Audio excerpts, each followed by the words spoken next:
It works. A concise, definite, resultful plan with rules, explanations, and suggestions for bettering your condition in life. If you know what you want, you can have it. The man who wrote this book is highly successful and widely known for his generosity and helpful spirit. He gives full credit for all that he has accomplished in mastering circumstances, accumulating wealth, and winning friends to the silent working out of the simple, powerful truth which he tells in this work. He shows you here an easy, open road to a larger, happier life, knowing that the greatest good comes from helping others without expecting praise. The author of this work has requested that his name be omitted.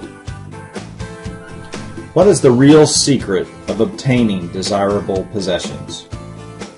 Are some people born under a lucky star or other charm which enables them to have all that which seems so desirable? And if not, what is the cause of the difference in conditions under which men live?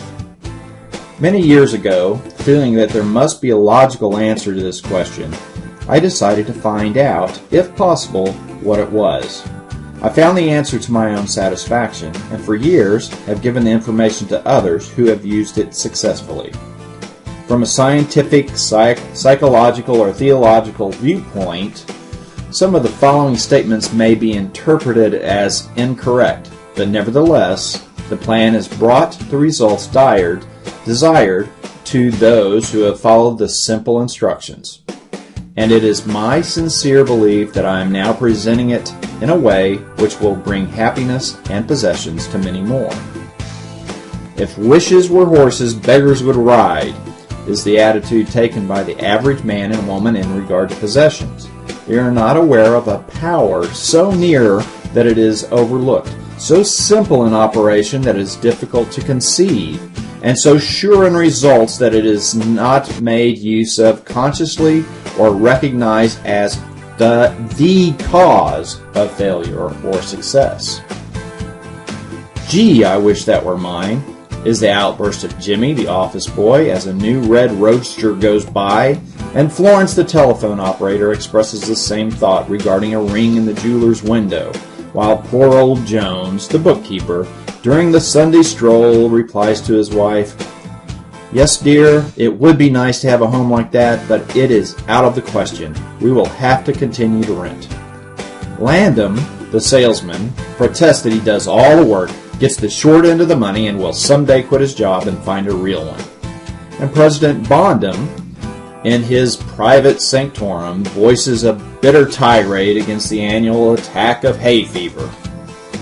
At home it is much the same. Last evening father declared that daughter Mabel was headed straight for disaster. And today mother's allowance problem and other trying affairs fade into insignificance as she exclaims, "This is the last straw. Robert's school teacher wants to see me this afternoon. His reports are terrible. I know, but I'm late for bridge now. She'll have to wait until tomorrow." So goes the endless stream of expressions like these from millions of people in all classes who give no thought to what they really want and who are getting all they are entitled to or expect. If you are one of these millions of thoughtless talkers or wishers and would like a decided change from your present condition, you can have it. But first of all, you must know what you want, and this is no easy task. When you can train your objective mind, the mind you use every day, to decide definitely upon the things or conditions you desire, you will have taken your first big step in accomplishing or securing what you know you want. To get what you want is no more mysterious or uncertain than the radio waves all around you. Tune in correctly and you get a perfect result. But to do this, it is, of course, necessary to know something of your equipment and have a plan of operation. You have within you a mighty power, anxious and willing to serve you, a power capable of giving you that which you earnestly desire. This power is described by Thompson J. Hudson, Ph.D., LL.D., author of The Law of Psychic Phenomena, as your subjective mind. Other learned writers use different names and terms, but all agree that it is omnipotent. Therefore, I call this power Emmanuel, God in us. Regardless of the name of this great power, or the conscious admission of a God, the power is capable and willing to carry to a complete and perfect conclusion every earnest desire of your objective mind. But you must be really in earnest about what you want. Occasional wishing or half-hearted wanting does not form a perfect connection or communication with your omnipotent power. You must be in earnest, sincerely, and truthfully desiring certain conditions or things, mental, physical, or spiritual.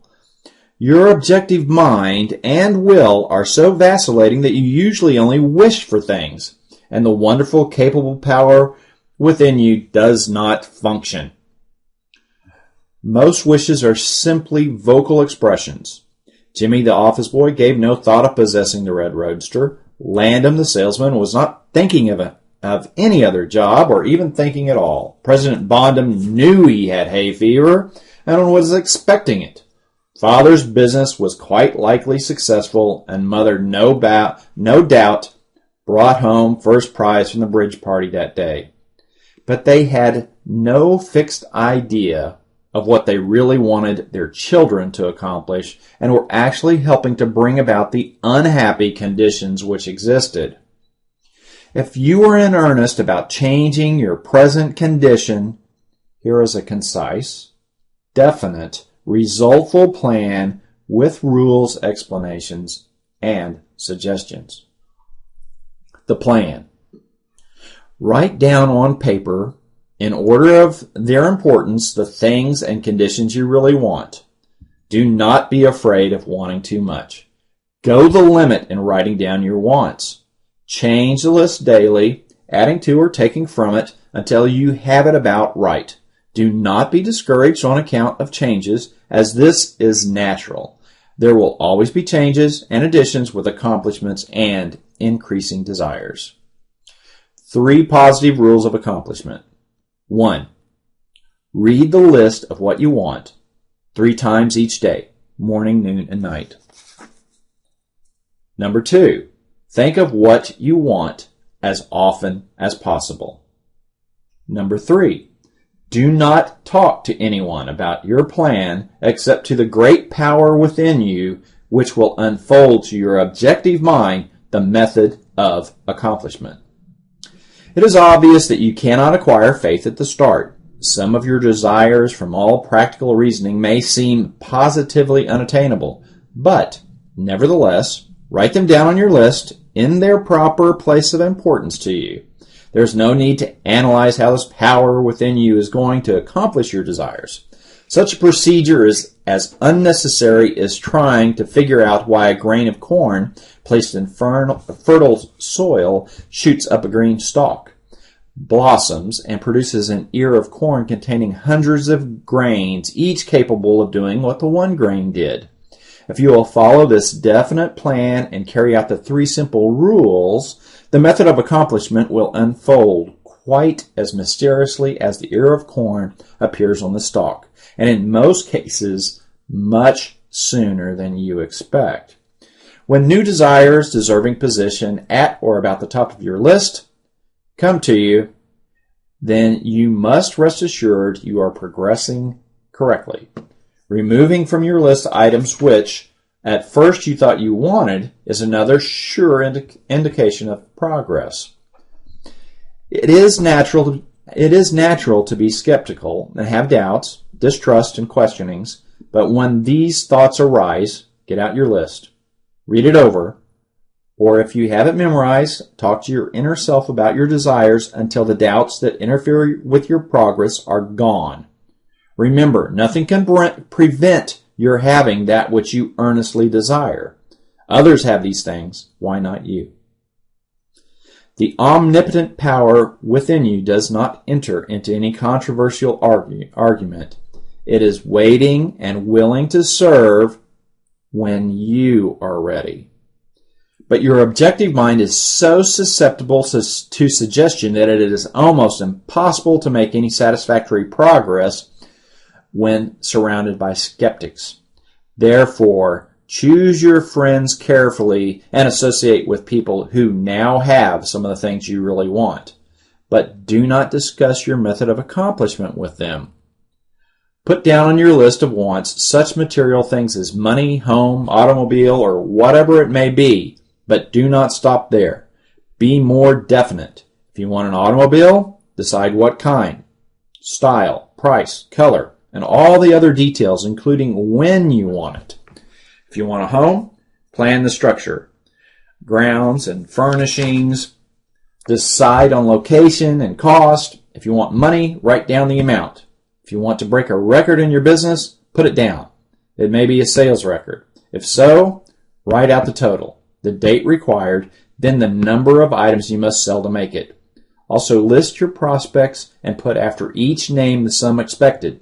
This may seem very foolish at first, but you can never realize your desires if you do not know positively and in detail what you want and when you want it.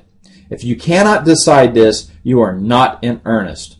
You must be definite, and when you are, results will be surprising and almost unbelievable. A natural and ancient enemy will no doubt appear when you get your first taste of accomplishment. This enemy is discredit, in form of such thoughts as, can't be possible, it just happened to be, what a remarkable coincidence. When such thoughts occur, give thanks and assert credit to your omnipotent power for the accomplishment. By doing this, you gain assurance and more accomplishment, and in time prove to yourself that there is a law which actually works at all times when you are in tune with it. Sincere and earnest thanks cannot be given without gratitude, and it is impossible to be thankful and grateful without being happy. Therefore, when you are thanking your greatest and best friend, your omnipotent power, for the gifts received, do so with all your soul and let it be reflected in your face. The power and what it does is beyond understanding. Do not try to understand it, but accept the accomplishment with thankfulness, happiness, and strengthened faith. Caution. It is possible to want and obtain that which will make you miserable, that which will wreck the happiness of others, that which will cause sickness and death, that which will rob you of eternal life. You can have what you want, but you must take all that goes with it. So in planning your wants, plan that which you are sure will give to you and your fellow man the greatest good here on earth, thus paving the way to that future hope beyond the pale of human understanding. This method of securing what you want applies to everything you are capable of desiring, and the scope being so great, it is suggested that your first list consist of only those things which are quite familiar, such as an amount of money or accomplishment or the possession of material things. Such desires as these are more easily and quickly obtained than the discontinuance of fixed habits, the welfare of others, and the healing of mental or bodily ills. Accomplish the lesser things first, then take the next step. And when that is accomplished, you will seek the higher and really important objectives in life. But long before you reach this stage of your progress, many worthwhile desires will find their place on your list. One will be to help others as you have been helped. Great is the reward to those who help and give without thought of self, as it is impossible to be unselfish without gain. In conclusion, a short while ago, Dr. Emile Coué came to this country and showed thousands of people how to help themselves. Thousands of others spoofed at the idea, refused his assistance, and are today where they were before his visit. So with the statements and plan presented to you now, you can reject or accept, you can remain as you are, or have anything you want. The choice is yours. But God grant that you may find in this short volume the inspiration to choose aright. Follow the plan and thereby obtain, as so many others have, all things, whatever they may be, that you desire. Read the entire book over again, and then again. Memorize the 3 simple rules on pages 13 and 14. Test them now on what you want most this minute. This book could have extended easily over 350 pages, but it has been deliberately shortened to make it as easy as possible for you to read, understand, and use. Will you try it? Thousands of bettered lives will testify to the fact that it works.